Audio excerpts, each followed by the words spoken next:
that is brilliant, and there's so much going on in that story. I could do a whole podcast episode on just X-Men alone. Is that something you'd like to see? Let us know. Yeah, let us know in the We'll do comments. one. You don't even have to twist our arm. We will do it. Just say, just like, you know what?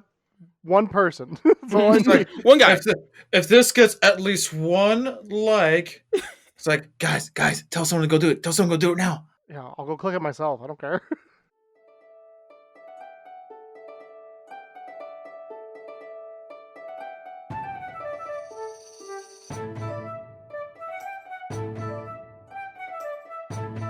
Just a reminder, this is a spoiler-heavy podcast.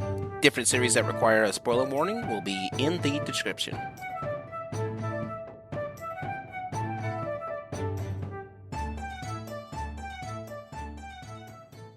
Hi, everybody, and welcome to another episode of Gaming Theater Podcast. Today's episode is going to be a brief history of the animation series that is with Marvel. Similar to what we've done before in the past with DC's, we figured we might as well do it with Marvel as well, especially with the new X-Men 97 coming out in March. I think late March is when it's supposed to be coming out, assuming that the date doesn't change again for the fourth time. I am think. So excited.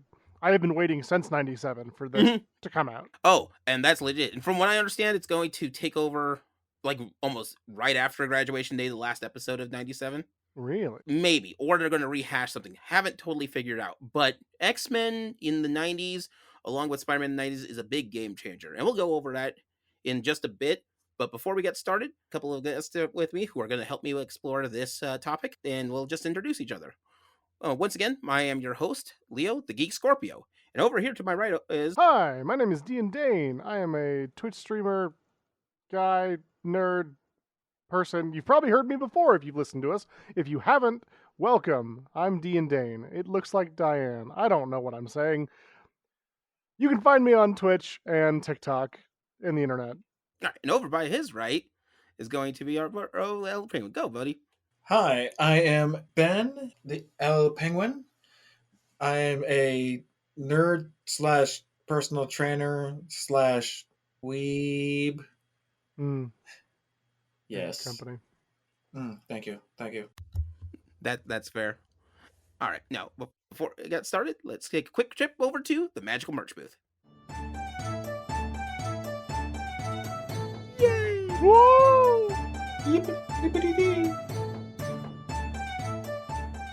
Here we are at the magical merch booth. Now, unlike our normal magical booth, there's over here we have El Penguin showing off his latest of clothing. Why don't you explain a little bit about that? Why, thank you, Leo. So these wonderful weebtastic shorts are brought to you by a collab I did with fandomaniax. And what fandomaniax is that they're a clothing merch store that recently actually reached out to me and wanted me to try out and model out some shorts of theirs.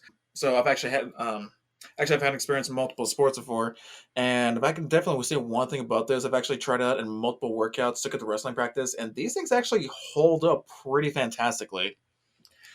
Does it wick moisture? Does it wick moisture? Wick moisture? Yeah, does it like get rid of moisture? Yeah, like keep moisture distribute out. It, keep you cool. Mm-hmm. Oh, honestly, yeah. I now that you mentioned it, I've never actually noticed my legs getting sweaty at all. So I guess, jeez, it's got to be good if I don't even notice it when it's doing its job on that. But not to mention that besides being absolutely stylish and having a awesome hidden thigh pocket. Ooh. Yeah, but they were actually I ended up taking out to some of our wrestling practices as well. So definitely know they're very durable, no matter what you end up going through. High durability, fashionably weeb, and it just works out for you. I think that's an amazing series and combinations. And I'll be making some links over to El Penguin's gym page, so that way you guys can check it out and take a look at some of the fashion that he is rocking at this time. What was their name? Fandomaniax. And thanks to Fandomaniax for sponsoring El Penguin.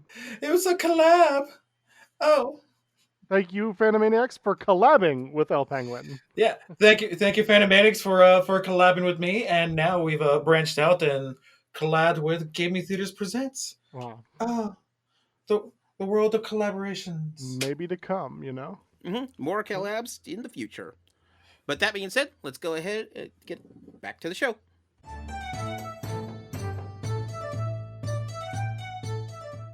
All right, so here we are going to explore a brief history of Marvel's cartoons. Like I said before, we did this with DC. Now, the reason why we wanted to start with DC is because they had a lot of very revolutionary animation from before and even currently. That being said, though, Marvel isn't exactly, as far as all the comic companies that are out there, Marvel hasn't exactly schlepped on this. However, they have a different bit of a history for it. So let's begin back at some of the earliest of their animations. See, one of the big things with Marvel, at least early on, is that Marvel itself doesn't really come into the national consciousness until the 60s. Marvel as a company existed beforehand as a different company name, but they were entirely for with comics. It's not until about the 60s that they actually start branching out with different themes, and I guess you would say a more darker storyline. Realistically, Marvel used to have this this thing where it's basically superheroes, but also right outside their door. It's the reason why Spider-Man and several Marvel characters are in New York City, because the Marvel headquarters is also in New York City at the time for that. Okay, so that's sort of their issue. Now, at some point in the '60s, they get approached by different smaller animation studios to see about doing cartoons just as a spin-off or to build up their repertoire for it. Not unheard of for different comic book characters to move on to being animated and such. Marvel just happened to step into it, but not until the 60s. Here's where Marvel gets a little different from DC. In DC's case, they had Max Fleischer, who did the Fleischer cartoons, which are revolutionary and high end and well done at animation for it. Marvel doesn't get that kind of option. So their first big foray into animation in the 60s is a thing called is a set of comic shorts called the Marvel Superheroes. And I mean comic shorts. It's less of an animated series and more of an animatic series. So is it kind of like, I know a lot of the times in some like Japanese media, you'll get a four koma, which is like a 4-panel comic that will then eventually be adapted into an anime.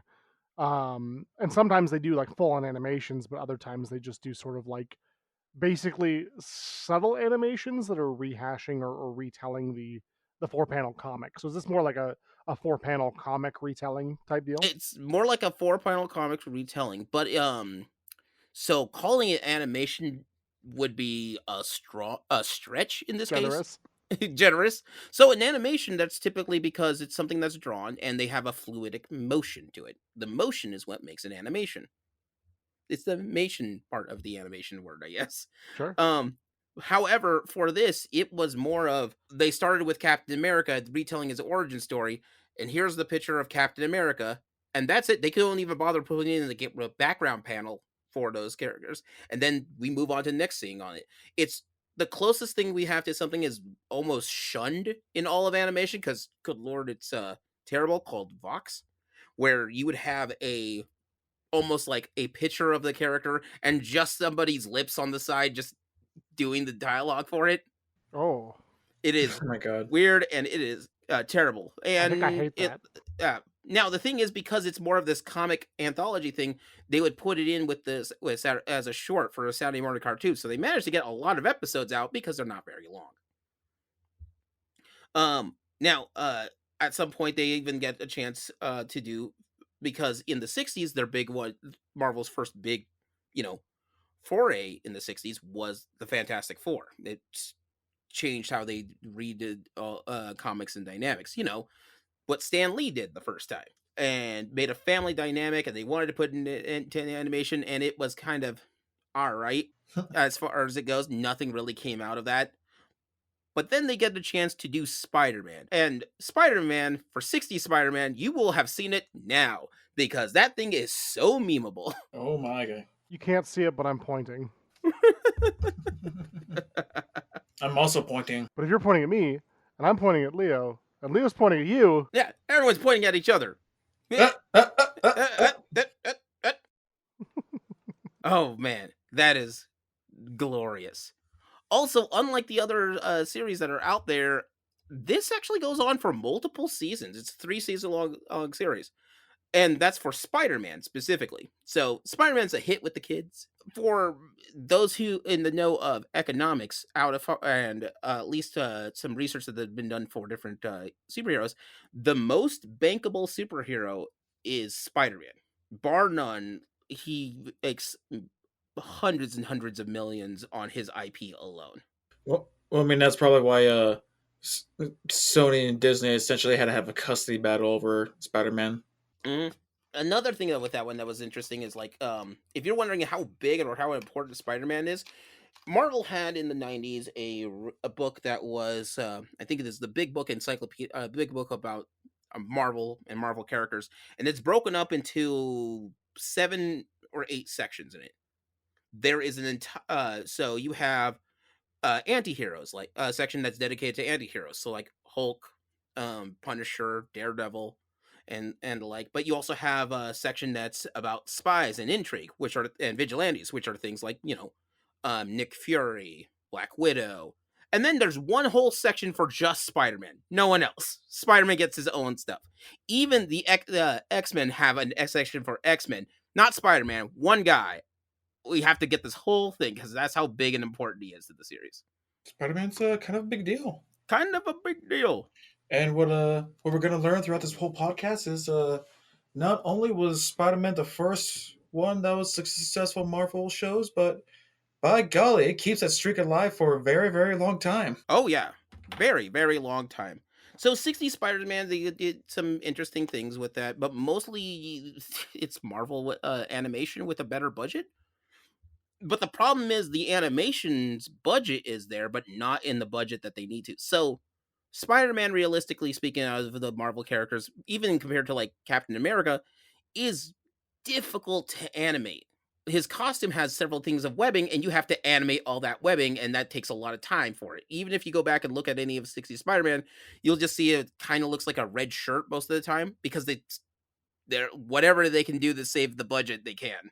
However, they managed to take, at least in this case, they took villains from and monsters from different parts of the actual Spider-Man mythos and put them in there. And so Green Goblin's in there, Electro, Rhino, and various other characters. But Spider-Man is legendary, and he would be hit this time and time again. So the 60s kind of wrap up. Now we bump into an interesting case. So in the 60s, there's between Marvel and DC, and yes, I'm going to make this comparison because it's important for it. By the end of the 60s, DC gets picked up in a parent company through Warner Brothers. But Warner Brothers is a series of studios that have made several films, and now they have their own animation. So that's one of the big reasons why Warner Brothers keeps making Batman cartoons and does different superhero cartoons almost every single decade with several different cartoons that come out. Because Warner Brothers is already making cartoons, they already have the ability to do that. So they don't. Marvel doesn't even have a Marvel animation studio; it's just Marvel on that. So with that, this is why we go from the 60s to the 70s, and why the 70s is that's it. There's not many cartoons in the 70s for Marvel. And it wasn't that Marvel wasn't popular, it's just that they just didn't have anything. I believe from my research there was Spider-Woman, and that comes out in 1979 to the 80s, so it's technically more of an 80s cartoon. I will not stand for this Fred and Barney Meet the Thing 1979 erasure. Fred Flintstone and Barney Rubble met the Thing, Geek Scorpio, and that needs to be said. It needs to be said, but I don't think that they actually did much. They met the Thing. What more do you want from them? They had 13 episodes. Please, please, it was a different time. Yeah. Crossovers were just happening. For God's sake, Scooby-Doo met everybody. They did not actually, just as a note for those listening at home, before you at me, they did not actually cross over with one another.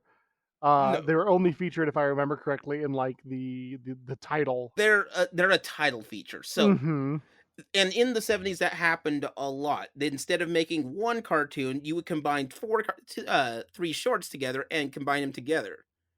And that's your cartoon. So Fred and Barney meet the Thing. It's the Thing episodes, and then on the latter half, you will have the other episodes. Like in the 90s, there was a show called Eek the Cat, and it used to be called Eek the Cat and the Terrible Thunder Lizards. Those are two completely different shows. They're just played in the same half hour. Didn't even meet the Thing. But I guess having your show called Fred and Barney are nearby the Thing at some point doesn't have exactly the same ring to it. I don't even know if that would be true, right? Like Fred and Barney were people who existed in the dinosaur era. Yeah. Also, the Thing is a Marvel superhero. Also, it's a Marvel. Not very catchy. Not very catchy. No. Then the more you think about it, the longer this title goes. So it's fair to say, as far as animation goes, we get to skip the 70s, which is just it just needed to be said. Fred and Barney met the Thing, but they didn't. But they didn't actually meet the Thing on that. Yeah.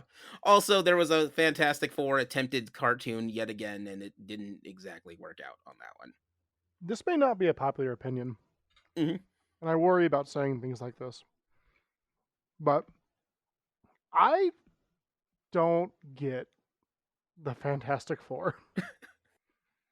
I have a very hard time with Marvel's repeated and continued attempts over and over and over again, both in comics, in animation, and in movies, to be like, no, guys, the Fantastic Four are cool. We promise. You just need to see them like this. And every time I do, I'm like, yeah, but like that's still not great. It's like they're a mid group at best. Like they're a family. That's kind of novel, I guess. But like they got that found family dynamic, but doesn't every Marvel group does have that though? I don't even know if they're. I mean, in some cases they're literal family. Yeah, not even found family, but like I just. It's like literal family and their friend the Thing. Well, they found yeah. Fantastic Four meet the Thing. I don't know. Fantastic Four finally adopt a Thing. I know that that's an aside and a bit beyond the scope of this podcast, but I felt it needed to be said. I don't understand why Marvel is so like, we gotta do the Fantastic Four. Like, do you though? It's like, do they even live up to the fantastic level? I mean, they're strange. They're pretty neat. The Fantastic Four is one of the comics, as far as the comic characters and things that they go with it. I always enjoyed them on the basis that they're a good opening act, basically. True. So, like, if you're you want to deal with cosmic, with the things in Marvel that are super cosmic, it's kind of hard to. But Mr. Fantastic can easily build a spaceship to go and deal with the cosmic problem. Like, one of their big villains is Galactus. Yeah, that's true. However, they come home and they deal with the and then all of a sudden they have to deal with big spies and intrigue. But then they can deal with it. You can basically have the gambit of everything that they can deal with if they want to. Johnny Storm, his best friend, happens to be Spider-Man. If you want Spider-Man in, sure, why not? Yeah, I feel like they do well when they're paired with people, right? Mm-hmm. With others. But by themselves? I just have a hard time. Like, Doctor Doom's a super cool villain. Fantastic Four, kind of a mid superhero group. That's my one. Like, I'm calling the Fantastic Four out. I'm good. Yeah. Now. So, audience, you're here to hear, folks. If Dee and Daine could rename Fantastic Four, they'd be the All-Eyed Four. Yeah. I think I would name it to The Thing meets the Fantastic Four. And now I'm intrigued. The Thing is not something that the Thing can go toe to toe with the Hulk. That's like, the best feat. Can he though? Yeah. No, he can't. Yeah. Like, now think about it. My money is 100% on any version of the Hulk. Yeah, pretty much. Over any version of the Thing. Now, dude, his rocky cheeks would get clapped so fast. And I'll tell you what, listeners, if you know of a time where the Thing has a legitimately good reason for beating the Hulk, put it in the comments. Let us know, and I'll look at him. I'll re-examine my bias. It's like we understand that, like, the Thing being the Hulk would be more of a situational kind of thing. Yeah, that's like, he caught him off guard or something, or just like, halfway to Bruce Banner, a smack. Well, now he knocked out halfway. So like, That was like half Hulk. So does that count though? But Well, back no, to animation. as with every superhero, it depends on who's writing him. Yeah, Anyway, it depends on who's writing. Like, what is it? Something that, and I think at some point I will do an episode about power creep. It's not just a video game problem and such, because like depending on who writes them, Spider-Man can either barely have problems to lift a car or can go toe to toe with the Hulk. he stopped a train once. I watched Yeah, that. but the one thing that is of note of the one of the Fantastic Four, and I was trying to remember this, the Fantastic Four in the '70s cartoon, for one reason or another, they had an issue with having the Human Torch on there, so they just did it without the Human Torch. He's like the best part of the Fantastic Four. No, you get your Reed Richards, Susan Storm, Ben Grimm, and Herbie, a robot that Reed Richards built.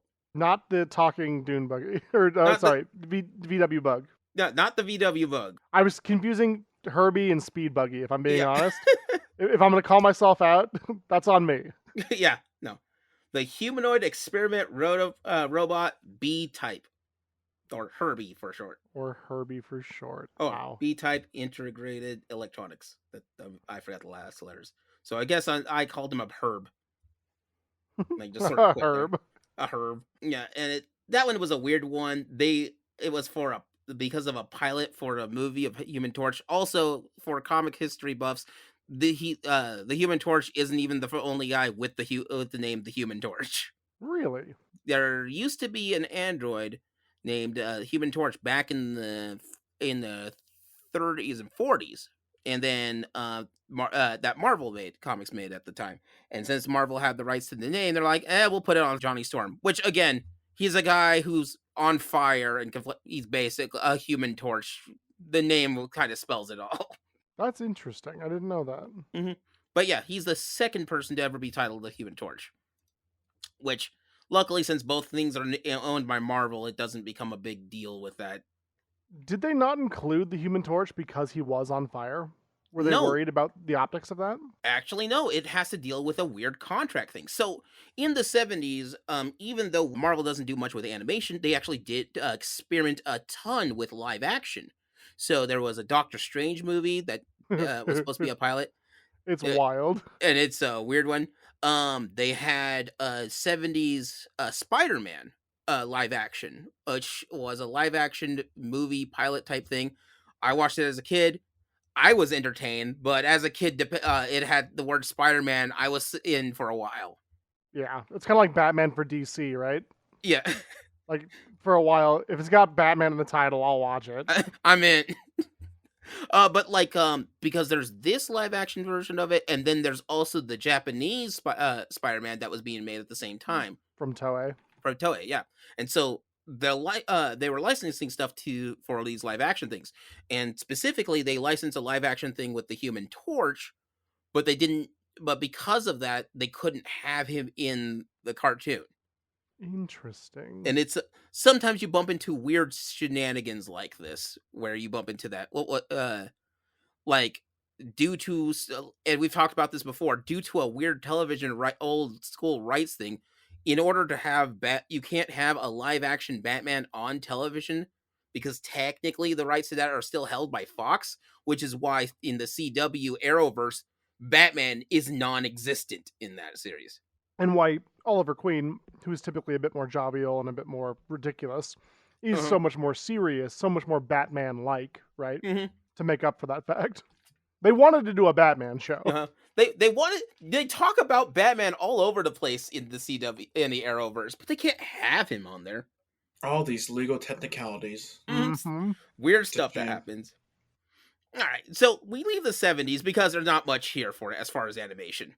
So when we leave the '70s, we enter into the '80s. Now, in the '80s, we bump into two weird things. Now, we start seeing Marvel actually at this point starting to develop an animation studios for themselves and start doing stuff to work on their own stuff.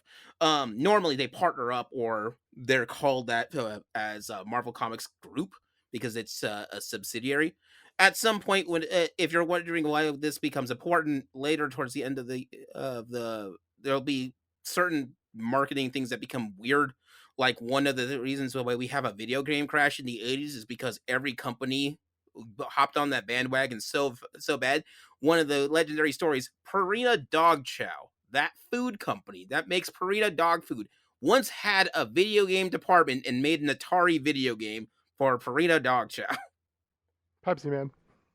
And Pepsi Man's in the 90s. I mean, true, but still. But still, the thing is that they would literally make a video game department and say, "Hey, make us a game." Okay, and it's crud. And I'll get to that later when we end up talking about when we get to the console wars. That's our way down the line for that one. Just a whole era of everyone cashing in on. Yeah. We should all have video games. So Marvel decides to get into making their own, making Marvel productions. So here's where we end up having them working on cartoons. It's not their big thing for that one, but might as well rather than have everybody else work it. So they end up with two big cartoons on there. The first one is Spider-Man and His Amazing Friends, which is the GOAT. It is amazing. It's not great, but it's not awesome. But it's awesome. It's got that weird nostalgia awesome, but it's also not great. But if you just buy into this, you are in, and it's amazing. Yeah, what was it? Is it Firestar? It's Iceman from the X-Men? Firestar and Iceman from the X-Men and Spider-Man. Well, yeah, because it's Spider-Man and his amazing friends. By the way, who has top billing on this one? You know who's in charge. Spider-Man does. And unlike the Thing of old, unlike Fred and Barney meets the Thing, Spider-Man does have amazing friends, I assure you, and they are awesome. And just like before with our first Spider-Man cartoon, this also lasts for 3 seasons because Spider-Man's the GOAT. True. Now, also with that, I thought it was funny. It's just corny, but it is amazingly fun. My first thing I had to deal with is because Spider-Man, one of his key things as Peter Parker is he's broke all the time. Not true when he has amazing friends to back him up. True. Like he has a large computer lab that's a secret lab inside his dorm room. Have you seen the X-Men mansion? I understand it's a school, but also they got money, right? They got money. Iceman's funding this. Yeah, they're a little loaded, I guess. Oh yeah, no, they got them. They got that X-Men money right there. Look, the X-Men actually have bought a SR-71 Blackbird. Those are not cheap. No. And they're like, man, we need to have a place to put this. I know, we'll put it underneath the tennis court. Yeah, where would you keep yours? Yeah. I should say, where do you keep yours? We're wealthy venture capitalists here. Yeah, I keep mine in the garage like a normal person. Oh, weird. Yeah, mine's it's next to my Ferrari. Weird enough. I keep mine in a tree. So what Spider-Man lacks in his own personal finance, he gains in really rich friends. Yep. The true friends were the rich people we met along the way. Mm-hmm.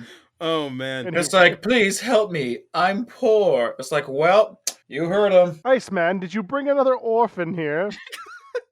Just bring me one more of them orphans. Please, sir, he only has an aunt left. Who knows what the writers will put down next? Oh. There's at some point where they have to, where Aunt May comes by and he's like, I can't let everybody know that Aunt May is coming by because she'll discover my secret as Spider-Man. All right, my thought was just don't hit that switch that changes their room into a secret lab. I think you'll be okay. When you have Dexter's lab inside your house, all you have to do is just make sure nobody goes through that front door. I'm just saying, it keeps it all kosher. Now, I will say, in Dexter's defense, his sister is unmatched. Oh, yeah. She's a very curious gal. And, able to crack high-case security. If Spider-Man had a sister, he might be in trouble, but he doesn't, so I think he'd be fine. I think you're right. Right. He's confident that Aunt May isn't going to go, ooh, what does this lever do? Mm-hmm. Now, Spider-Man's Amazing Friends is super fun. Now, also with that, they had an Incredible Hulk cartoon. Now, if you're wondering why, out of all the Marvel characters, we are having an Incredible Hulk cartoon, in the live-action verse, the Incredible Hulk in the 70s was legit. It was a jam, and it was people tuned in to watch that all the time. Its stories are really well done. It's got a lot of heart. It's got Lou Ferrigno. Do have Lou Ferrigno. Mm-hmm. And so they ended up having the Incredible Hulk, mostly for that. And I think Lou Ferrigno might be in there. Did he voice Bruce Banner? So Lou Ferrigno ended up no, not he didn't voice Bruce Banner, but Not Lou in Ferrigno the has been animated. known to voice the Hulk in multiple iterations, and so like I wonder if he did. I don't think he did, but yeah, he did not. But Stan Lee was the narrator for that That's so show. good.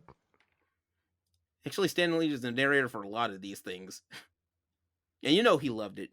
So, but that was about it in the '80s. Those lasted until like '83. So then no more Marvel cartoons for a while. Uh, Now we get into where the big boys lay.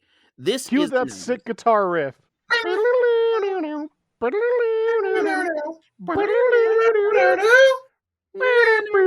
The gong, man, every time. If Mhm. you don't know what we're talking about, if none of that made sense to you, assuming Leo keeps that in and he doesn't cut that and then this following that, the Oh, I'm not. X-Men goes so hard. Oh, it gives me chills every time. And the freaking gong at the end, Mhm. gong is, or bell, whatever you want to call it, right? It's a Mhm. gong, though. Let's be honest here. Yeah. The X-Men intro wants to remind you that yes, it's X-Men time. Yeah. Mhm. Oh, you are here for this. So, if DC's animation's biggest thing that changed and revolutionized their animation is Batman the Animated Series. For Marvel, it'll be X-Men the series. Oh yeah. So X-Men does one thing that Batman did not do, and has changed the landscape for animation that we have in the United States for this. What X-Men does is it's serialized. So the story from the beginning is a continuing story going forward from beginning to end. If you They always had a last time on X-Men because they wanted to make sure that you keep up with the story for that's going on with it. And those are epic for that story. Like um what is it? The first episode, Beast goes to jail Yeah. and straight up Morph, he dead. He gets This one's for you, Morph. Morph. But yeah, no, and they have a loss. They have a thing. So doing a little bit of history on this, when they proposed the X-Men cartoon, essentially the producer or they wanted to make an X-Men cartoon has been hammering and trying to get Marvel to let them do this over and over again. They had such great ideas, but they're like, no, we're not going to do it. We're not going to do it. We're not going to do it. All right, let's do it. But we have a couple of stipulations. And so one of the things that I'm trying to remember who the producer was, but what she did was that she wanted to help design it as a serialized. So that way it was a continuing story because the way that she saw it, having a half an hour cartoon where everything wraps up at the end and then it goes and we go back to the status quo. This is a thing that happens all the time. If you want, and it's not just in a US thing. Ranma One Half, that anime series, man, that was annoying because it would always come back. Will they? Won't they? At some point, I checked out of this show. Now, to be fair, they don't do a full reset like some American cartoons do, because at the end of the day, Ranma is still able to turn into a girl, and his dad still turns into a panda. Yeah, but like every cartoon show, and even if they're action adventure shows like Centurion, Pole Position, and a few other ones from the '80s, they go back to the status quo. Thundercats were notorious for that. Ooh, that is very true. And so, to their detriment, that's just sort of the style at the time. You bring it back to the status quo so that way anybody new coming in doesn't have to watch episode one to keep going forward. And what X-Men decided to do was say, nah, brah, we're gonna keep going forward with that. The other thing that they did, and Batman the Animated Series will do some of this, but not nearly to this extent. They took actual storylines from the comics and adjusted them to make them work for the series. Savage Lands, man. Oh, so good. Oh, Savage Land, Apocalypse. Days of Future Past. Mm-hmm. That's a good one. That's a Cable good and set there. Bishop, right? Jubilee. Or, Mhm. not Jubilee, No, Days of Future Shadowcat. Past is no, it's Right? Bishop and Apocalypse. Oh, is it? Bishop and Apocalypse, and then later it's Bishop, Apocalypse, and Cable because of stuff that happened then will affect Cable in the future, and then Cable has to come back again for that. God, it's so good. And then like they don't even tell you that the big thing about Cable is that he's related to Gene and Scott, but he hints to that all the time. Whenever he has to get intel from his computer to about the X-Men, he skips the parts with Gene and Scott Summers, and because he knows what's going on there. And so like the X-Men have to deal with this Dark Phoenix Saga was a good one, Oh God. and that was an epic for that one. Um, and they had these are storylines that are famous from the X-Men comics, and here they are for this, okay? That are Hey, on TV. I didn't get to read this is what got me into comics ultimately. yeah, same to be honest. The X-Men, the animated series. I watched the X-Men, I'm like, you know, I'm a little curious, and then go back to ended up looking into the comics for it. Man, was I thrown off when I realized the roster was different. Yeah, so the characters I go back to, the characters I wasn't aware of Mhm. prior to X-Men the animated series was Gambit and Rogue. Were they created? They were created before the show, but not much before, right? Not much before. In fact, a lot of that characters weren't. So when this cartoon came out, what the Marvel told them that they had to pick to make sure that they had these key characters in their series because they're important to the storyline in large. They had to have Scott Summers. They had to have Professor X. They had to have Wolverine. They had to have Jean Grey. You can take it wherever you want for the rest. And ultimately, that was sort of the thing. Morph, we call him Morph because that's his name in the X-Men series, but there's actually an X-Men character from the 70s called Changeling who is a member of the X-Men. Oh, And so that's an actual character that they moved up because they needed somebody that they wanted to. Unfortunately, it's kind of weird to say this, but they needed to fridge somebody. do you know? Are you aware? Have Changeling and Morph ever met? No, That's because they're the same person, right? they're the same person. I'm just saying I've never seen them in the same room together. All I mean, right. that's true. So they never. That's true. They have never met. But no, it's the same character. They just changed his name from Interesting. Changeling to Morph. Why? I don't know. There's actually not a. Oh wait. Sorry. I do know the reason why they changed the name because in the event that it was because of Teen Titans, Changeling is the original name for Beast Boy. Oh, Names can get kind of messy, so you change it around, especially because the idea is that you don't associate one with the other. Is sure. how that works out.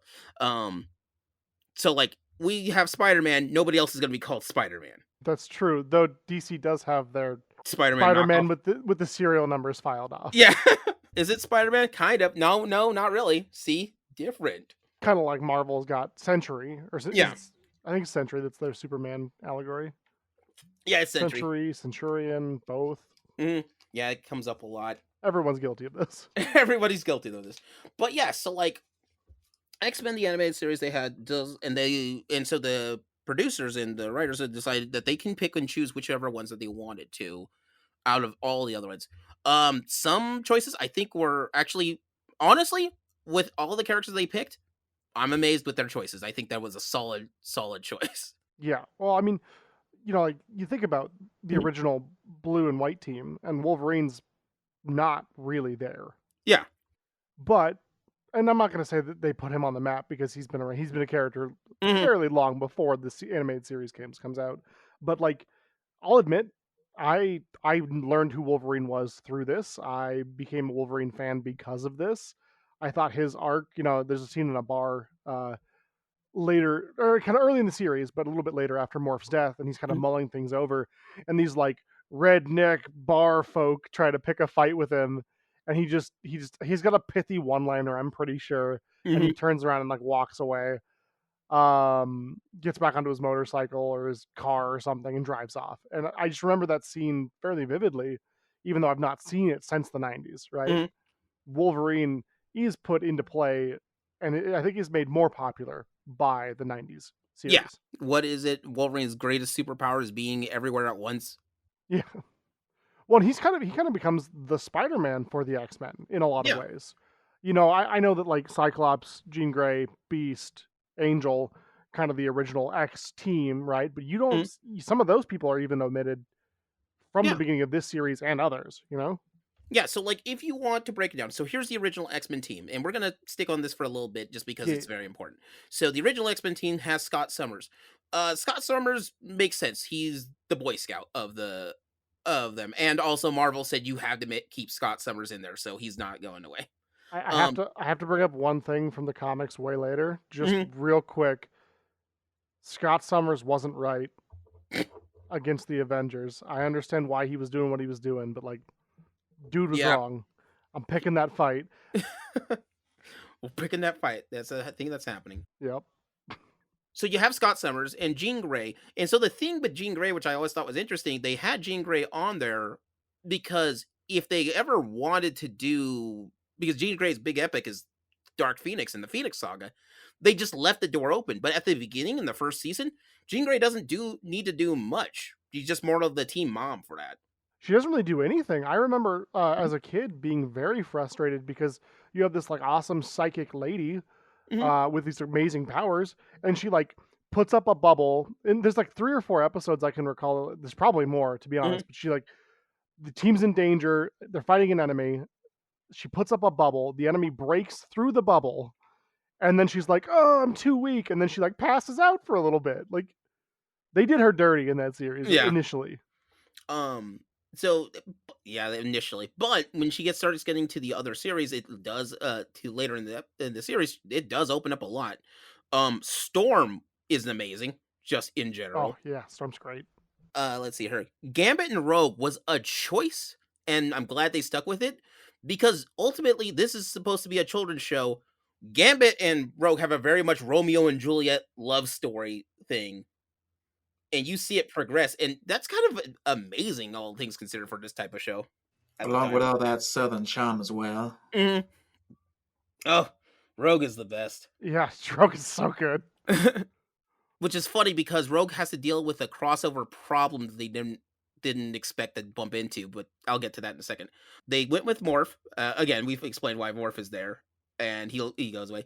And they wanted to have a child character to be in there just to be relatable to the kids, so they picked Jubilee, which is weird. And the reason why it's weird is typically the young character for the X-Men is always Kitty Pryde. Mm-hmm.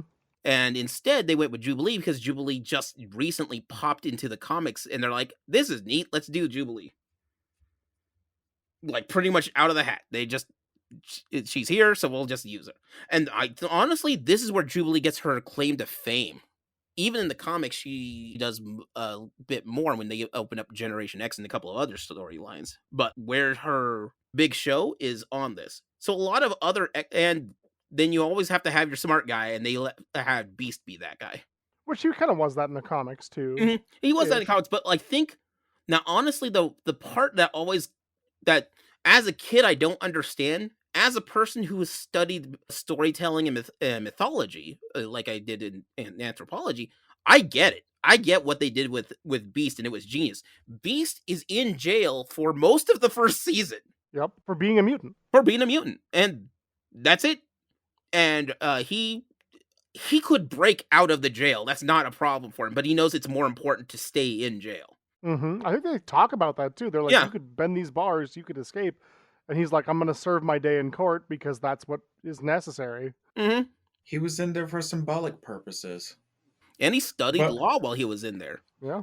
yeah, but you know, Mhm. also he doesn't want to prove the very discriminative human's right with being a freakish mutant. Yeah, and with all of that, they still touch on a bunch of different topics for a children's show. Yeah.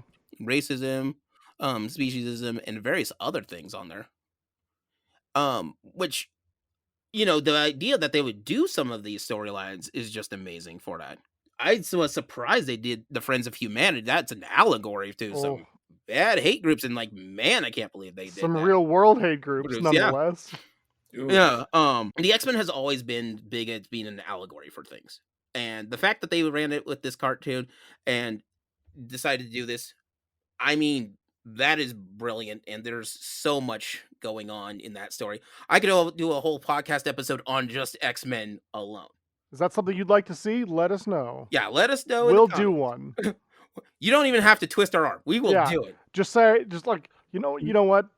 One person. That's all I It's like, need. One guy. if this gets at least one like, it's like, guys, tell someone to go do it. Tell someone to go do it now. Yeah, I'll go click it myself. I don't care. I don't care. I'll do it. But yeah, so X-Men's storylines and honestly we can because they're so brilliantly broken down. But the thing with X-Men that's important and they'll take on to later series is being serialized for that.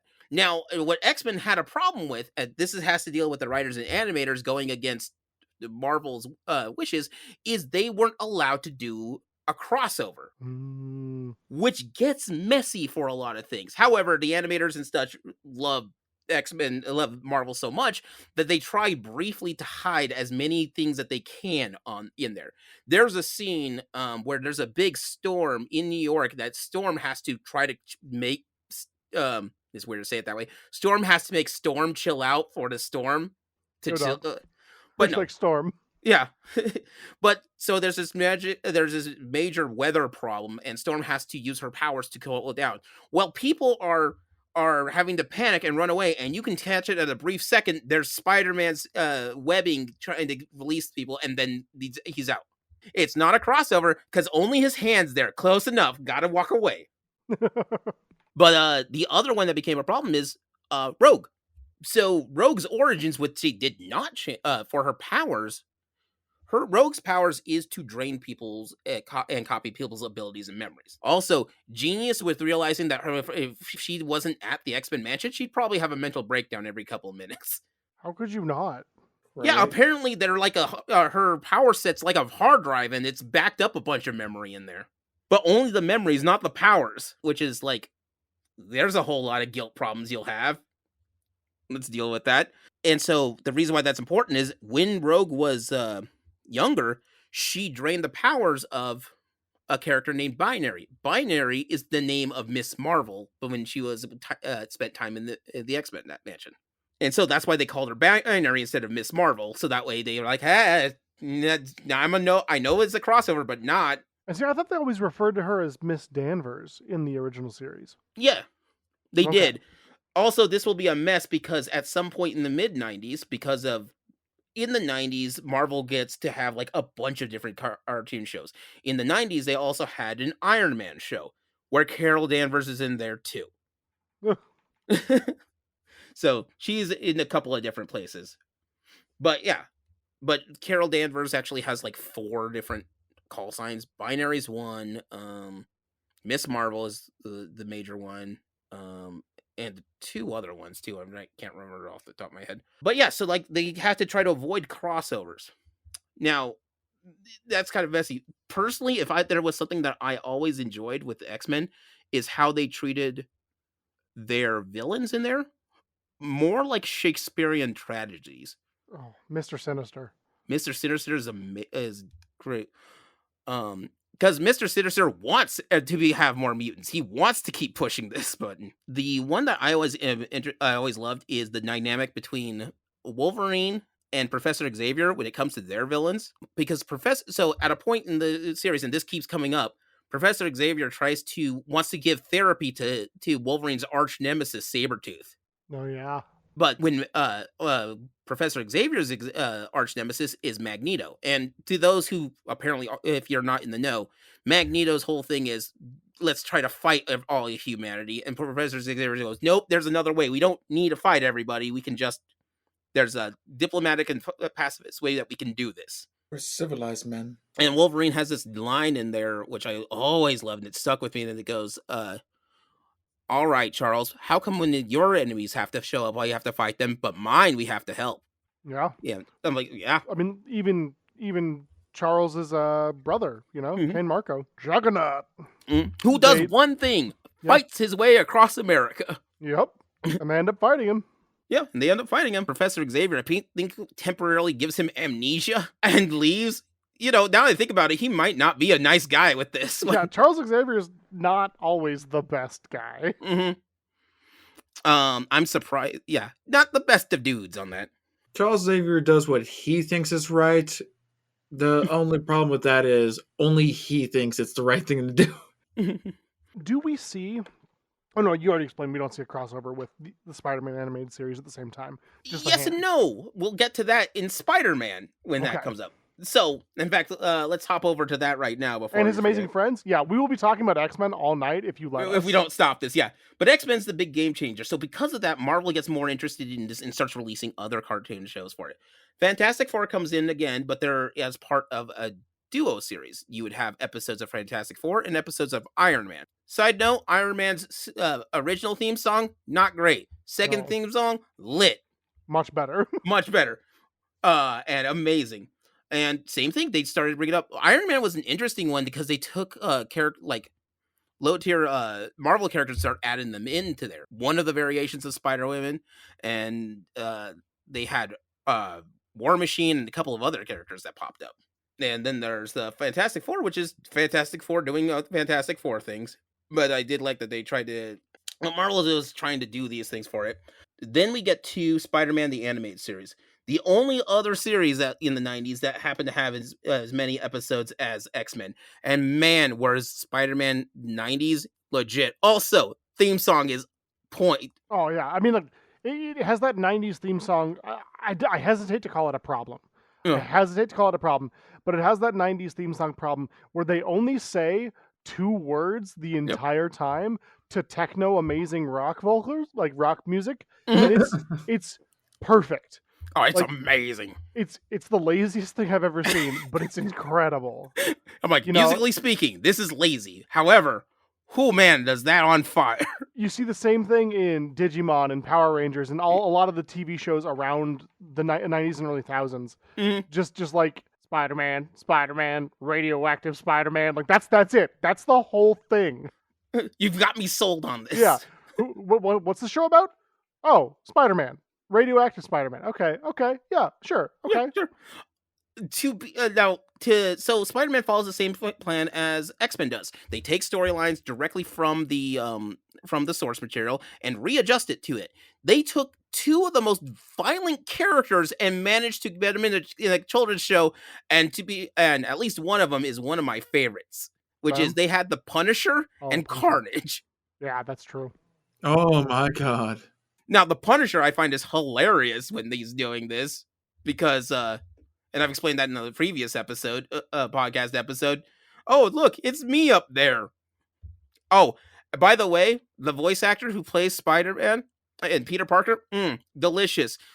He's the same voice actor who will later be Prince Charming on the 3rd animated Cinderella movie. I was really hoping you were gonna say Shrek. I'm not gonna lie. to Okay, you. yeah, I was starting to feel that like no.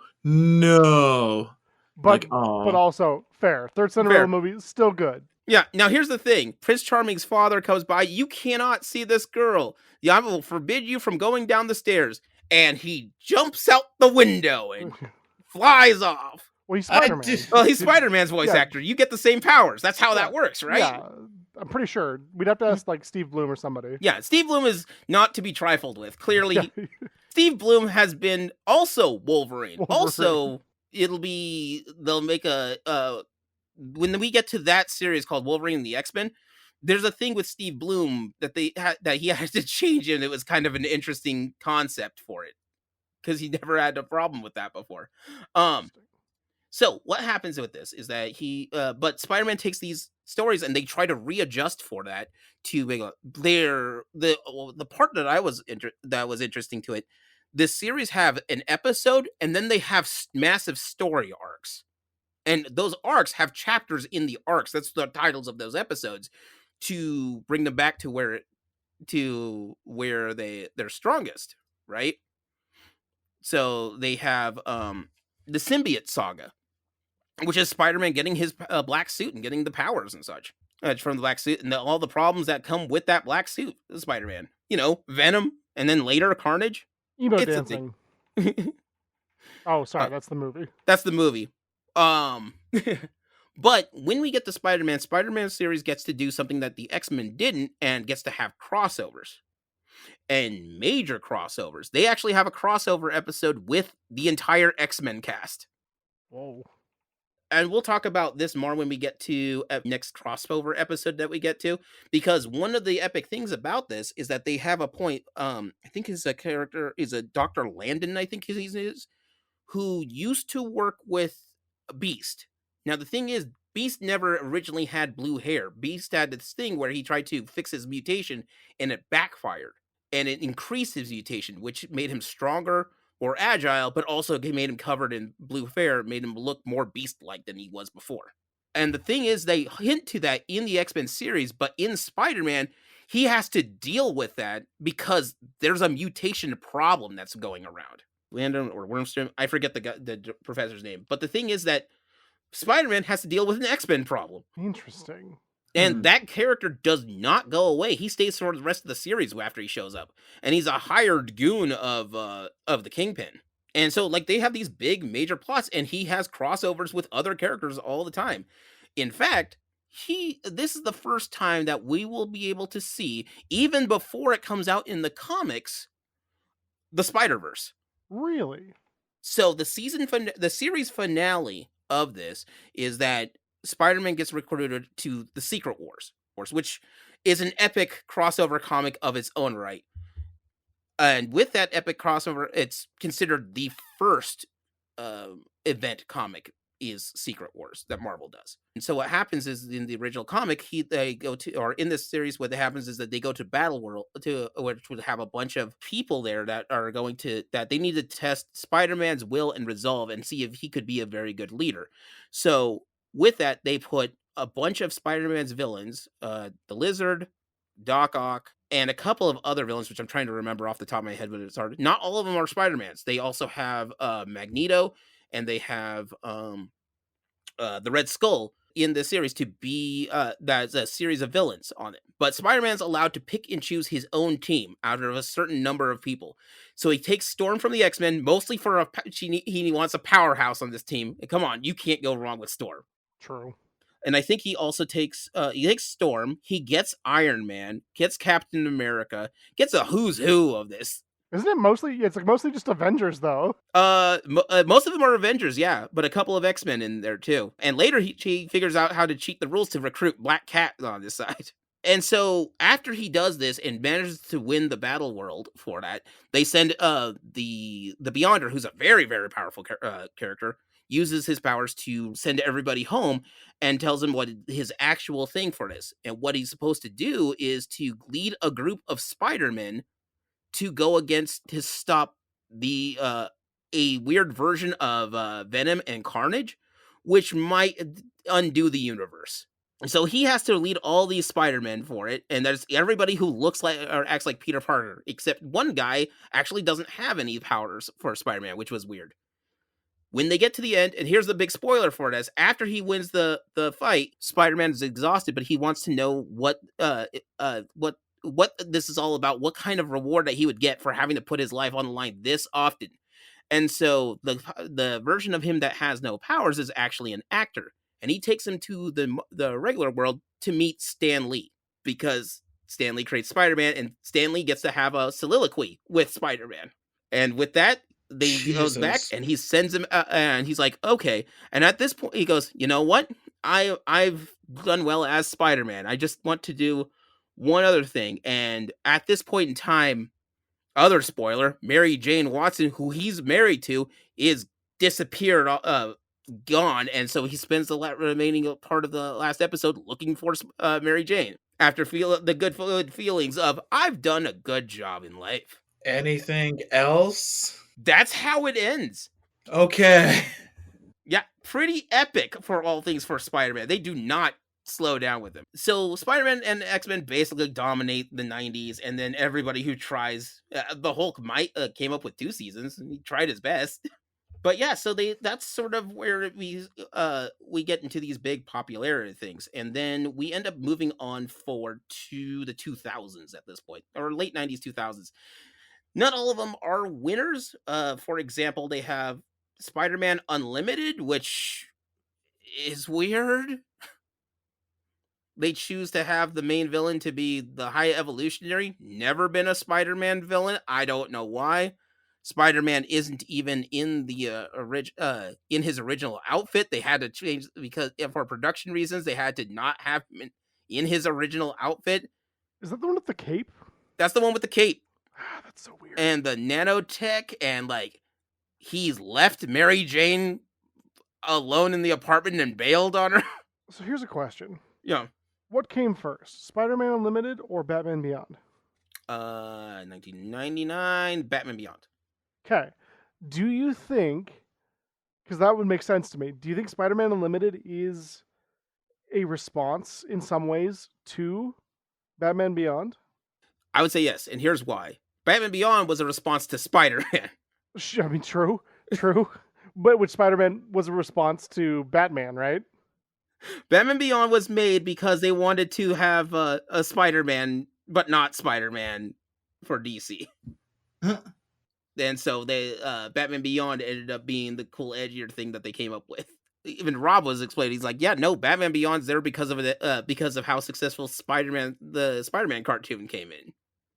Well, I feel like the Spider-Man cartoon was made because of the X-Men cartoon, but also because of Batman the Animated Series. Yeah, 94, so 92 is when the X-Men series comes out, and that would have been made about the same time, but slightly after Batman. Yeah, it all goes back to Batman, I guess, at the end. It was just an ongoing back and forth Mhm. war between DC and Marvel's golden children. Yep. But The great orphans. mhm.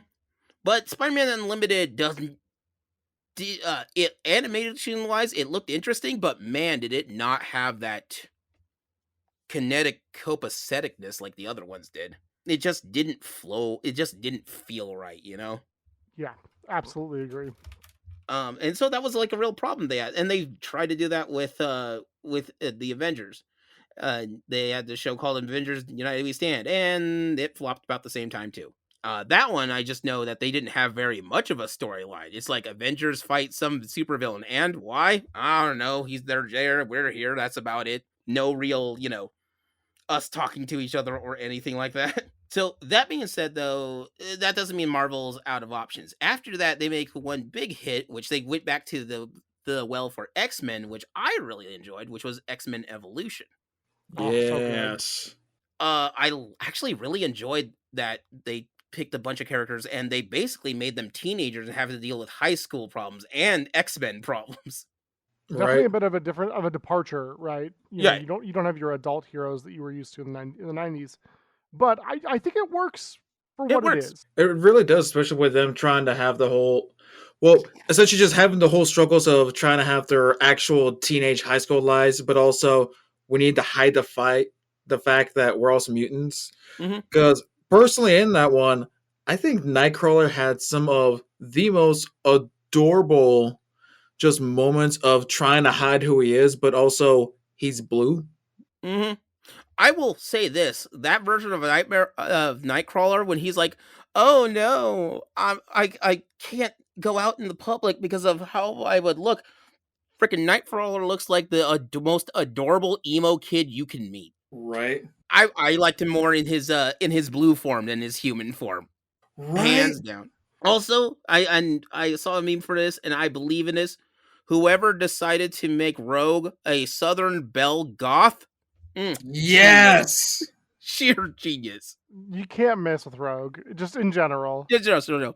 Rogue is amazing. Rogue is just the ongoing reminder of, do you like Southern girls? Yes. What about goth girls? Yes. Hell. I got something for you. Now that being said, though, Rogue's stories are amazing, and They're so technically good. she's less powerful than she was in the 97 cartoon. Mm-hmm. Mm-hmm. All she could do was drain people's powers, but man, did she use it to the best of her abilities. And I think out of all the regular X-Men, she's at least of all the outside of Wolverine, she's what ends up being like one of their top fighters because she's so used to having to get in there with her powers. Yeah. It is crazy to see that. Also, like I think in the first season, Rogue works for the Brotherhood of Evil. By the way, they don't sugarcoat it. They're called the Brotherhood of Evil. Mm-hmm. No, I think they called they changed the Brotherhood I, of Mutants. Yeah, that's right. Brotherhood no, I, of Mutants. Yeah, I did. I also, Mhm, yeah, that was also really a good thing that did put a lot of emphasis on the actual Brotherhood, mhm, but also like storylines and relationship between like the Brotherhood and the X-Men, especially just trying to conflict as teenagers. mhm, Because I remember that yeah, because in X-Men Evolution they brought Kitty back, mhm. and the thing is she was having an entire like on again off again thing with Avalanche from the Brotherhood. Oh yeah. Oh, I was in for this love triangle. It was. I don't know why I want to see this drama in my superhero cartoon. Are they going to kiss? Are they not? Are they going to be together? Are they not? I'm in. I'm not. Oh, yeah. But also the oh, I almost remember there were, being a point where even Avalanche was having like a self-conflicting like moments of just like, Mhm. do I want to be like a part of the Brotherhood anymore? And it was just a whole episode where he actually ended up going and becoming a part of the X-Men. Yeah. And he was so good, but so bad at it at the same time. Yeah, he did his best. Also, whenever you get these cartoons, they will always take liberties to make certain changes, and you just kind of figure out if those changes work or not. Spike, for example, being related to Storm. Storm was an orphan in the original storyline. Now she's not. All right, we'll go with it. They skipped Jean Grey's entire Phoenix saga and anything related to the Phoenix, which I honestly liked because Jean Grey could really do more in this. And Jean Grey could use a break from being combined with the Phoenix. Hmm. Also, the school periodically grew, like more members started coming in, and it was all right. You guys are the X-Men elite team. Why? Because you guys can deal with this. Everybody else, if they study hard and we do well, you might be one of the X-Men. Right, they were having like different tiers and level of like what the X-Men were on it. Mhm. But now also, oh man, I'm sorry. I still just love how everything just revolved around also a high school teenage drama. I didn't know that's what I needed. My X-Men was a high school teenage drama, but I was here for it, and I've seen that series like at least 3 times back to back before. It holds up pretty well. I agree. Mhm. Absolutely. So they do that. Now, for a change of pace, do you know what channel had a Marvel series for a little bit? Besides Fox, you mean? So Fox had one, WB had one, and Okay. for a change of pace, MTV had one. In Really? 2003, MTV had the Spider-Man series that was there, made based entirely off of the first Sam Raimi Spider-Man movie. That's where this jump point is. Oh. So all the characters and everything on there are or treated from as if this is what happened after the first Spider-Man movie. Its animation is weird. It's like cell shading, but not, and it is grungy to say the best for that. Was this on the heels of something like Aeon Flux or some of those other MTV sort of animated properties that we saw? Yeah, in '03, it would have been after a bunch of the experimental stuff. And keep in mind, at this point, the most prominent other animation show that they have is Beavis and Butthead. True. So the fact that like just for funsies decided, you know what, let's do it. Let's do an MTV Spider-Man. Honestly, the show was pretty well done, but I think their leap to doing an entire computer graphic version of Spider-Man was not ready for prime time at that point. This is in that uncanny valley type things, and millions and millions of dollars are spent to make this movie that was Ooh. It's early 2000s was not a good time for CG. No, it was not. It tried. It tried, it did its best. So, but that was the weird case for that one. Now, once again, they just start bouncing around for it. They also, I believe at this point, Cartoon Network even hopped on the bandwagon to have their own version of the Fantastic Four, which is weird because this one's entirely drawn from anime inspired animation. Like literally, Cartoon Network sent all of the animation, all of the stuff to just be done by an anime studio. See my previous remarks about the Fantastic Four Yeah, earlier in the episode. yeah. See earlier in the episode for Daine's remarks on the Fantastic Four. It looked weird, and it was in like hyper stylized anime, and it was all over the place. Is this around the same time that we get the Iron Man? I know there's an anime for Iron Man that's, I think, Japanese only. Maybe there's an English dub of it. I don't remember. Or is that Yes, later that's on? going to be no. That one comes out in the 2010s. Okay. Are you talking about Marvel Discourse? No. Although I've been meaning to see it. That's a different story. Marvel Discourse is actually an anime. So, but that'll be closer to the 2010s, early 2008s, I think. No, at this point in time, they just have an anime inspired thing. So, also for fun things, Marvel has periodically just did.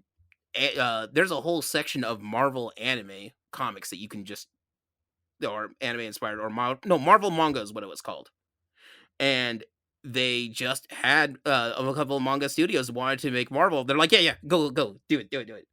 This will be fun. There's even technically a world where they have just all the Marvel characters as anime based characters. It is wild. The Hulk turns into is actually Godzilla. Spider-Man doesn't get his powers from a radioactive spider. He gets his powers from a spider shrine. Hulk, magical girl when? There's a magical girl. There's a mecha, which that's Iron Man, and there's a couple of other ones on that too. So in the early mid to towards the mid to late 2000s, this is when Marvel gets a little bit more experimental with their animation stuff. And so, if you're wondering why we're hitting all these Marvel stuff right now, let me backtrack to explain to you something that happened in the early 90s. In comics, they have a thing called the speculator boom. Back in the this was the late 80s or so, people started finding out that if you and it was big news that people would have gotten like issue 1 of Action Comics was worth what? 2-300,000 k 300k back in 1989, so it was worth a ton. There's also Amazing Fantasy number 15, the first appearance of Spider-Man. It also sold for several hundreds of $1,000s. And they had all these things that were going on with comics being sold constantly at these high prices, because now in the 80s and the late 90s, this is a collection option. So with that, because of this, they had what's called the speculator boom. So what collectors would do is they would buy two comics. Because they bought two comics, they bought one to take home to read and the other one to keep in a box to be mint conditioned. Okay. The problem with that is the comic companies are seeing that they're doubling or tripling their profits. And so what they did instead was invest more money back into it. There was a point in time where Marvel was going to have its own like brick and mortar shop. And they also were thinking about making their own printing press. It was wild and they were getting experimental. And then the bubble burst pretty hard. And so Marvel was going into bankruptcy really bad. DC was having its own problems, and the rest of the comic book industry was flopping around unless at this point in time, some of their best artists were also frustrated with the system and started leaving. And this is where we get Dark Horse and a couple of other independent stuff that started popping up. Now, because of this, the comic book industry explodes. And so, desperate to try to find things, what Marvel did to try to keep it to try to avoid going into bankruptcy and failing, is trying different experimental things to license their stuff out. Which is why in the 90s we have a bunch of Marvel games, video games, Marvel toys, and more importantly, all these animation stuff. Some of them are huge hits like X-Men and Spider-Man. Some of them are big misses like the Fantastic Four, which only lasts one season. Or that MTV anime. So that's why we end up having like all these things that are popping up now. It's more Marvel getting into these things, but we're starting to get closer to about 2008. Which is Red Letter Dave or Marvel, because I believe that is when, 2008 is when they took a big gamble and made Iron Man for the MCU, which kickstarts the MCU.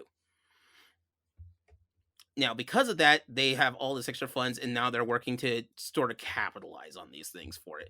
And this is before they get merged with Disney. Now, why do I bring all this up? This is important for an amazing series, and I've talked about this before, called The Spectacular Spider-Man. Also, another amazing series, Wolverine and the X-Men. Oh, yeah.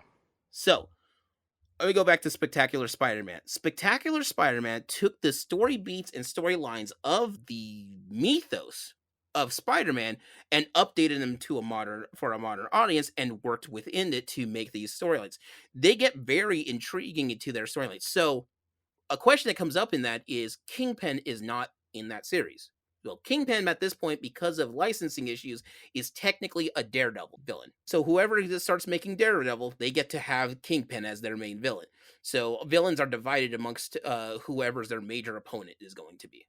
That's how you categorize them if you're licensing them out. So they had to go with Tombstone as a choice on this. And so, interesting enough, the Spectacular Spider-Man series did this weird thing, which is the series starts 1 year after Peter Parker has become Spider-Man. So he's been doing the Spider-Man thing for a while now.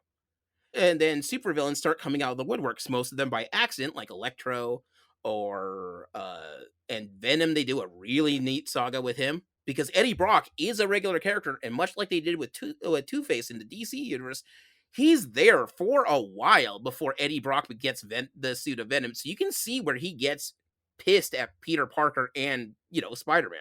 But importantly, they get to a point where Tombstone comes in. Tombstone becomes the equivalent for Kingpin on this. And Spider-Man actually does an investigation through a set of series to actually find out that Tombstone is the guy who is the guy in charge for when all these supervillains start coming up. So when he finally faces off with Tombstone, he's wondering why Tombstone keeps making this, and he brings up a point for this, and he asks Spider-Man if he knows how much crime that he actually stops. And he's like, I don't know. I beat up like one or two guys. Maybe I maybe stop a mugging here or there. He goes, yeah, you do stop a mugging. In fact, on every so often, you stop one of these big supervillains that have been coming up. But the thing is, you prevent more crime than you actually stop. A lot of criminals don't do anything because you might come out of left field and take him down. Because that's what Spider-Man does. He patrols every so often, and if he sees something crime going down, he will go over there and investigate.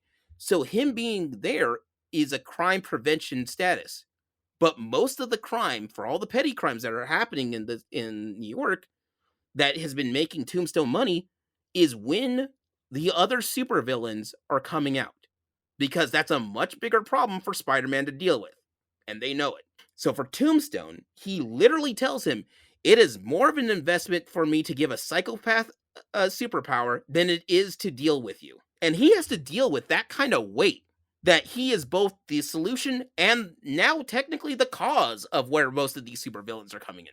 So like Rhino, Scorpion, Doc Ock, they aren't there because of an accident. They're there because or not Doc Ock, but Rhino and Scorpion and the Spider Slayers, they're there because Spider-Man exists, not the inverse.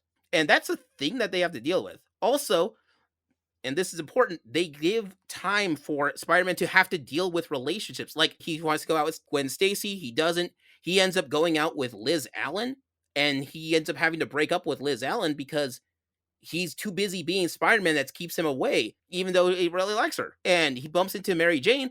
Mary Jane isn't even a romantic interest, but is a character that keeps showing up, just like Mary Jane was originally back in the 60s. So yeah, a whole lot of stuff happens with that one. And Nickelodeon, Nicktoons credit, what they do is with Wolverine and the X-Men. Now, sadly, this only goes for one season, but it's an epic season. The idea of making Wolverine the leader of the X-Men is genius. Also problematic because it's Wolverine. This is not a good position for him. The man with anger problems, not a good mentor? I don't know. Oh, what was it? It starts with the X-Men being dissolved and he has to rebuild the X-Men. Mm-hmm. This comes after Schism, Schism, I think, in is the event, comics, right? Yeah. That makes sense. Yeah, it's Professor Xavier gets knocked unconscious, is out cold, and is basically in a coma. And honestly, I loved how Magneto finds him, and Magneto basically takes care of him. It's like, and when Wolverine comes at his door ready to fight, he's like, "Nah, here's Professor. You can take him home now. I'm not here to fight you." And it was so weird. He's like, "I'm the big bad guy. I know. I'm just not doing it. Not today. Not about this." And I think the idea behind it was that Wolverine is the best candidate to stop the future, which has Days of Future Past as a problem, where Sentinels and the uprise and take over everything. But like Wolverine had to mellow out. So what's interesting is this is where we get to the Steve Blue problem issue. So Steve Bloom, like many voice actors back who got into anime and animation back in the 90s or so, animation and anime is not the notoriety that we have now. But in the 90s wasn't really a respected craft. It was, you did this because you couldn't find work everywhere else, in some cases is how they treated it.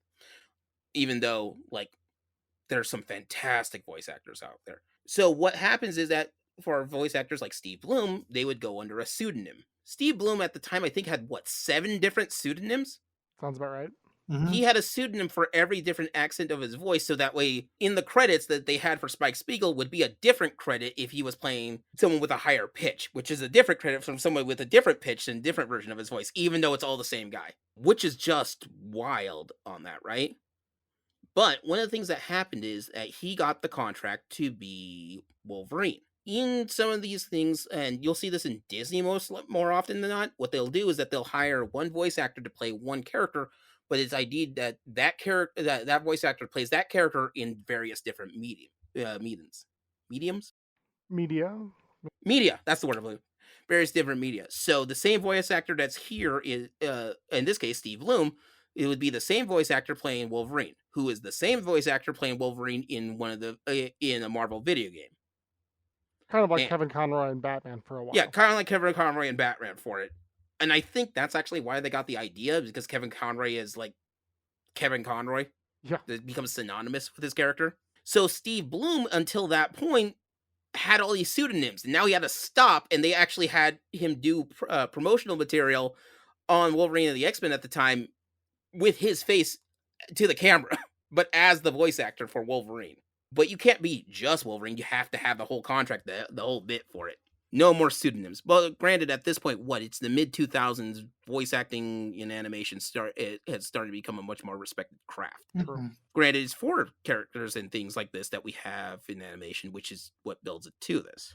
That being said, but Wolverine and the X-Men is amazing, but it is, I think, so it only ran one season because of issues with its target audience. It was meant to be a kids show. It is not a children's show. They were like, oh, kind of like how we did it with the X-Men and in back in the 90s. Nope, nope. Like I think the youngest character that they have on there is Kitty Pryde, who at the time is 24, 25. So you're having basically what's supposed to be a children's cartoon, but the entire cast is adults. Oh. To be fair, that worked once with the X-Men, so it would work again. Didn't exactly work out as well as they did. But it is a good time on that one. Their stories are very, very edgy and amazing for it. Also, Wolverine gets to mellow out. You get to see a mellow Wolverine for a bit.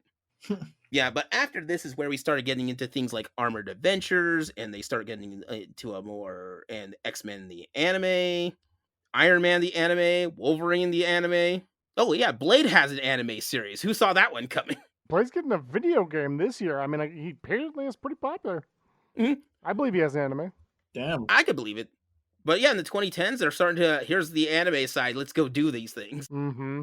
And then they also had Earth's Mightiest Heroes, which was really, really good Avengers cartoon. Also, they stopped doing that ban on crossovers, which seemed ridiculous. Now we'll have crossovers for days if we want to.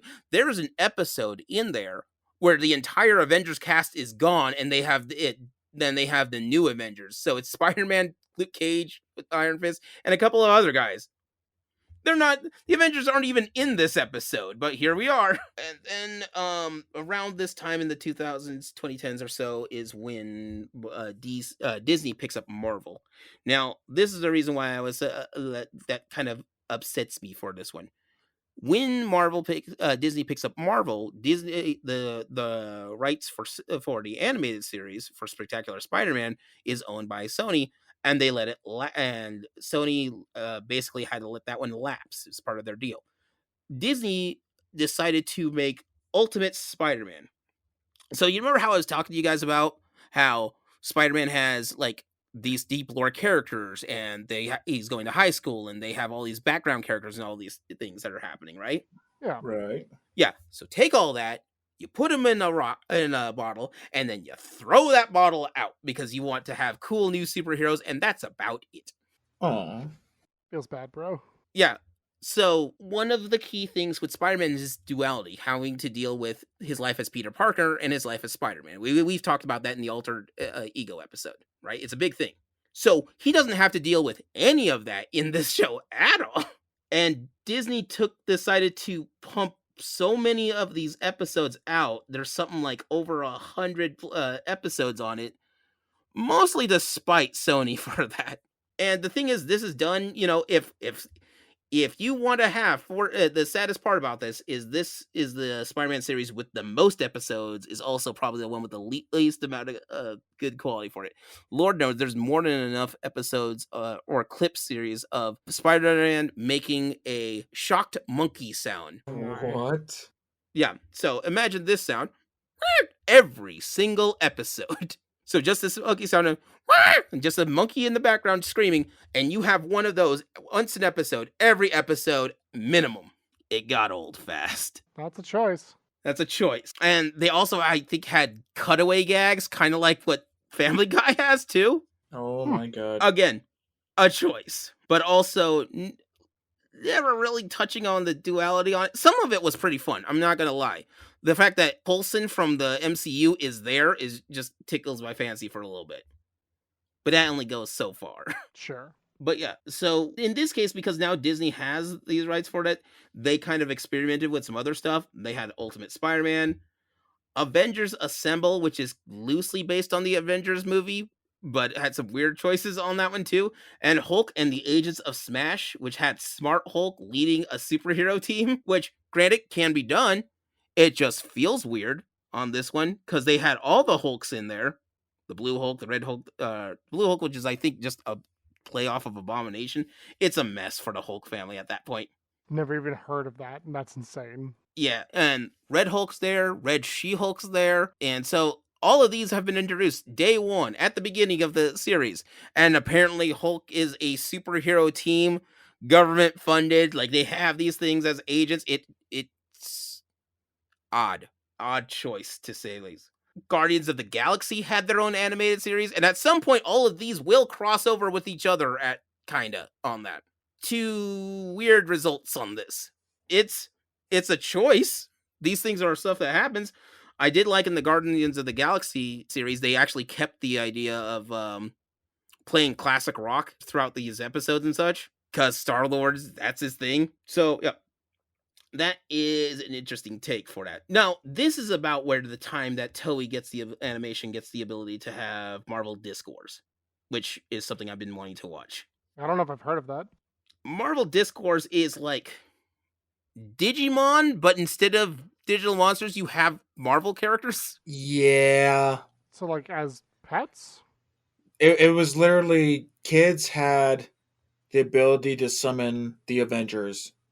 Oh, so like tamers. Okay. Yeah, yeah. Except for Deadpool. Deadpool is Deadpooling. No, Deadpool's literally a side character that comes in. He's not even a part of the show nor captured. He just kind of shows up and wonder, well, why don't I get to be a part of the show? It's like people love me. I'm a really popular character these days. I think there was even a part of it where, and I love it because you also get to hear just Deadpool rambled off in Japanese because it's an anime. Yeah.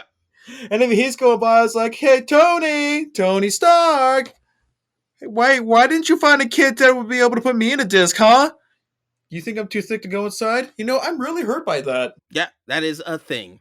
I also feel like it wasn't 2010s. Are we in 2010s right now? At this point, we're in the middle of the 2010s. All right, cool. Yep. Kind of lost track there for a sec, but no, I think the 2010s is also the time where Deadpool really started to rise in fame. Roughly, yeah. Also, anybody who's like, man, Deadpool's always been like this. No. Deadpool when he started was literally just a mercenary. From the get go, from the leftover from the 90s, big muscles, big guns, thousands of pockets era. Totally not Slade Wilson. Totally not Slade Wilson. Basically, that's it. What we have as Deadpool now was done through bunches of writers that happened after the creator. After, I think it's, I can't even think of his name. But after the creator started letting go with Deadpool comics.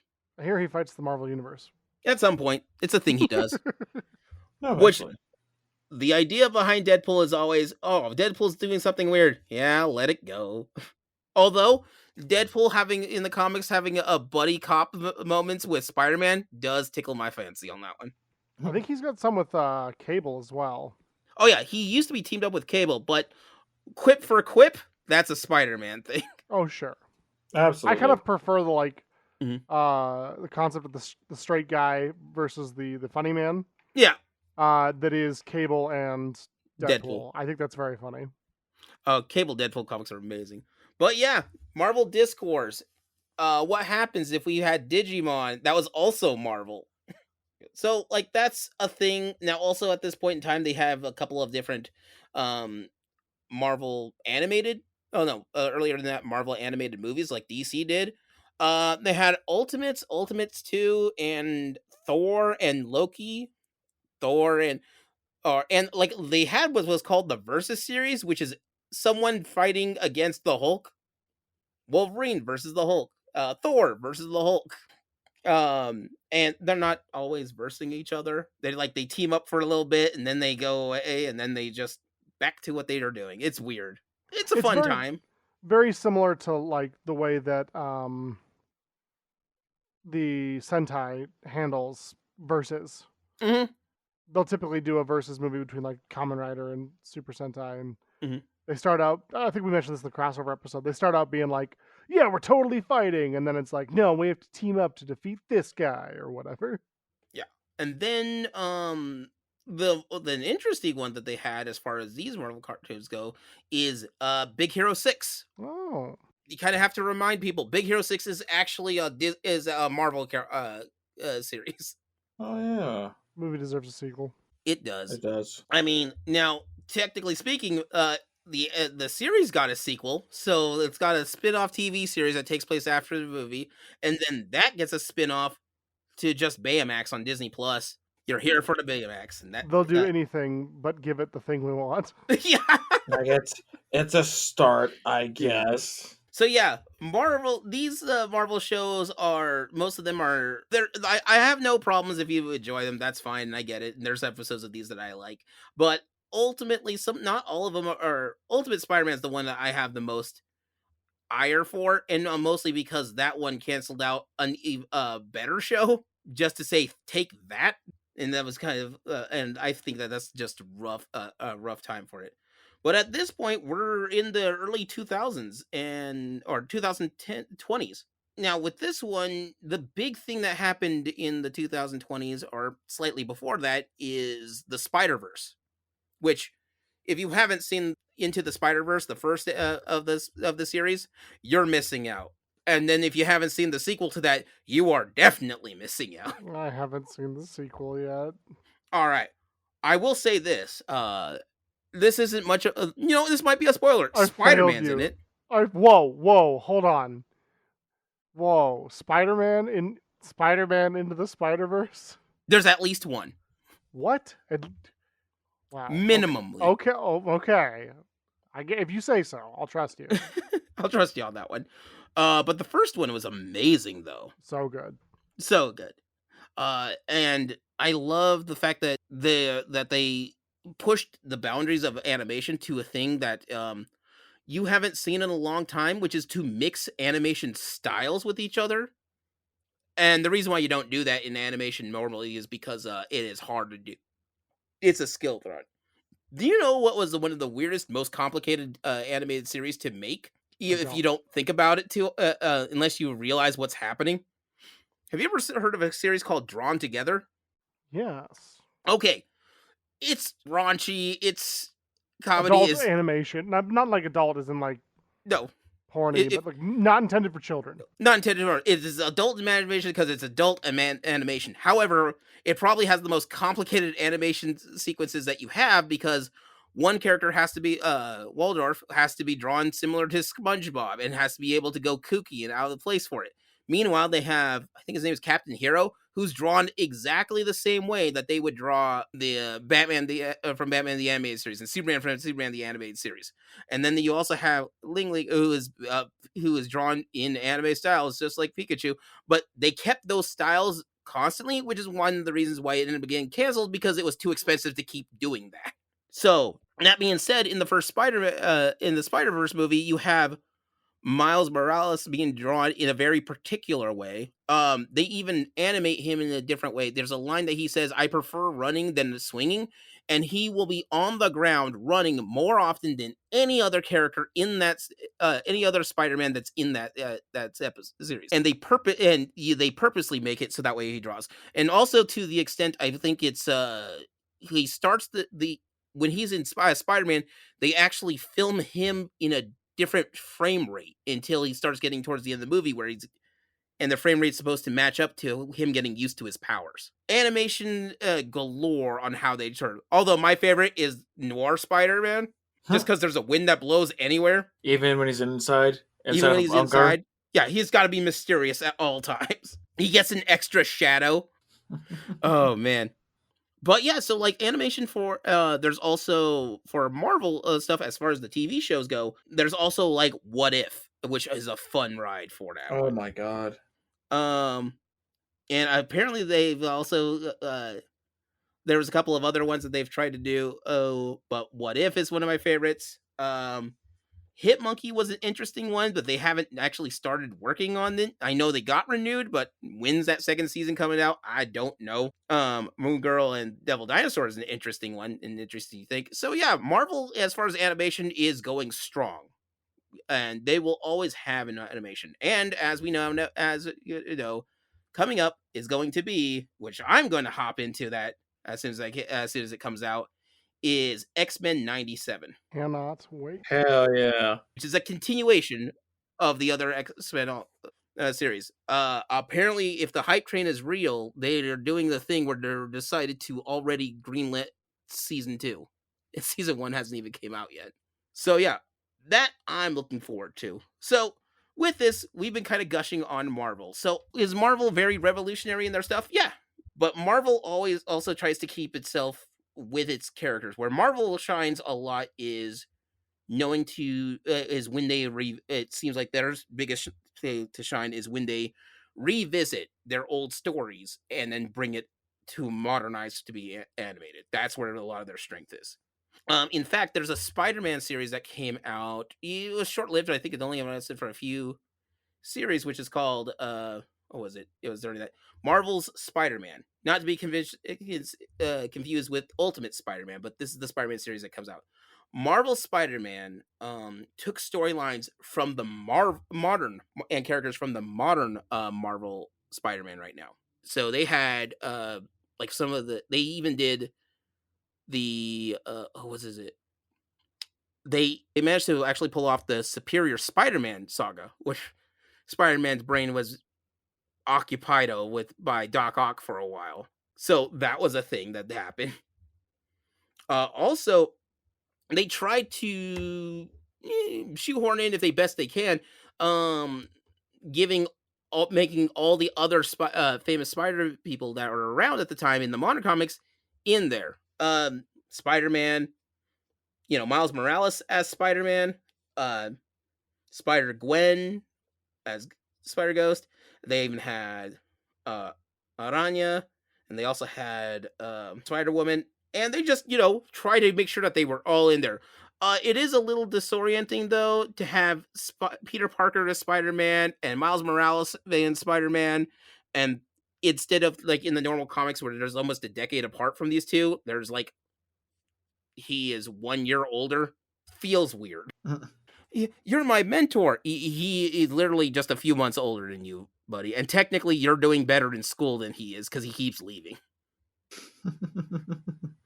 So I think that about wraps it up. I am looking forward to X-Men '97, and also your friendly neighborhood Spider-Man if they get that one actually greenlit, because it's supposed to be about Spider-Man before, from the MCU's point of view, just before Civil War. Oh my god. And so I'm curious. I'm also kind of liking the fact that they can use the MCU as a jumping off point for a series, you know? Right. But also it gives you a different sort of take on how you want to how these characters and such can work. But also I'm glad that they're keeping it that these animated series are not directly connected to that they're their own thing Mm-hmm. on this. So that's about it. Before I don't think there's anything more I want to talk about on this end for this, because we could gush all day about X-Men '97 on its own. Again, one like all I need. That's all the excuse we need to get this going. So, if you were to go back, let's say you took all of these series that exist, for any of these television, these animated series, and you could stick with one that you could relive with, which one would you be? Would you want to stick with that you could go back to and watch all over and over again? It's got to be '97, right? Or not '97, but the animated, the Yeah, OG. yeah, the original X Men. Yeah, Solid pick for that. it has to be, right? Like, don't get me wrong, Spider-Man animated in the '90s, amazing. Some of the X-Men, not unlimited. What is it? Evolution. X Men Evolution. Really super good. A lot of Spider-Man, really good. Some of the Avengers ones, awesome. Some of the anime stuff, good. But like, just animated series, like it's just so good. It's Mhm. just great. Oh, there's a reason why we gushed about this so much. Yeah. There's a reason that it's gonna be coming back. Mhm. It's coming back because it was so good. Yeah. Although I would like to make okay. I'll still admit that X-Men '97 is the superior X-Men. Personally, X-Men Evolution still has a special place in my heart. Oh, that's fair. Yeah. That's a real good show. As it should. Uh huh. I'm going to lean towards a Spider-Man, but I'm hard pressed for either going with the '90s Spider-Man because that means so much to me. But I think I'm going to go with Spectacular Spider-Man because Okay. the only downside I have with Spectacular Spider-Man is that it ends. That's the biggest flaw in that series. They stopped, and they did not stop well. They didn't like close up the series. They just stopped. But yeah, you have your choice of Marvel series on it. But if I'm going to pick one that can hold up to the test of time, there's a reason why X-Men is coming back, y'all. Yeah. I think that's about it, unless everybody has anything else. Not Well, I. what we learned through this podcast is that statistically, if it's X-Men or Spider-Man, there's a good chance to be pretty good. About the same odds as a Fantastic Four, just probably gonna flop again. Not a good track record No, for them. no, That's on them, really. it's No like one- no matter how hard they try, they just can't get a good one out. Yeah. No one is asking for Fantastic Four. It's okay. It's okay. Marvel, I know you're listening. Come here. Come here for a second. It's okay. No one likes the Fantastic Four. It's like, but it has its audience. Just because it has its audience doesn't mean we need to try that hard with it. And if Mhm. it has an audience, where are they? Why are they not watching Like, your TV show? Marvel, please, you're trying so hard. At some point, just let it go. Yeah, Let it go. The comics were great. The comics were amazing. Oh, and they It have some ju- fantastic storylines in there. Yes, You know? fantastic comics.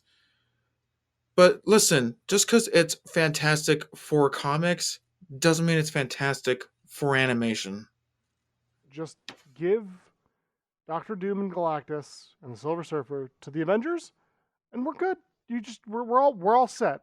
But yeah, so I guess this is us wrapping up this episode.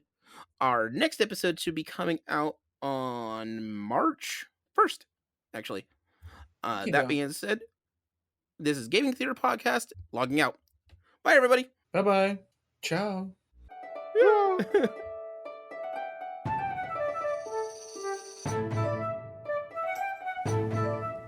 Gaming Theater Podcast is hosted, created, produced, and edited by Leo Garcia, the Geek Scorpio.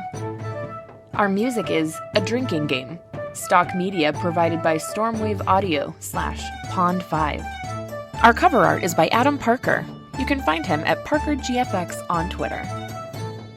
If you want to send us some money to help with these episodes, you can do so at patreon.com/gamingtheaterpresents. Want to send support that doesn't hit your wallet? Please leave a review with wherever you hear your podcasts and share our podcast with your friends. It really helps out. Thank you for listening.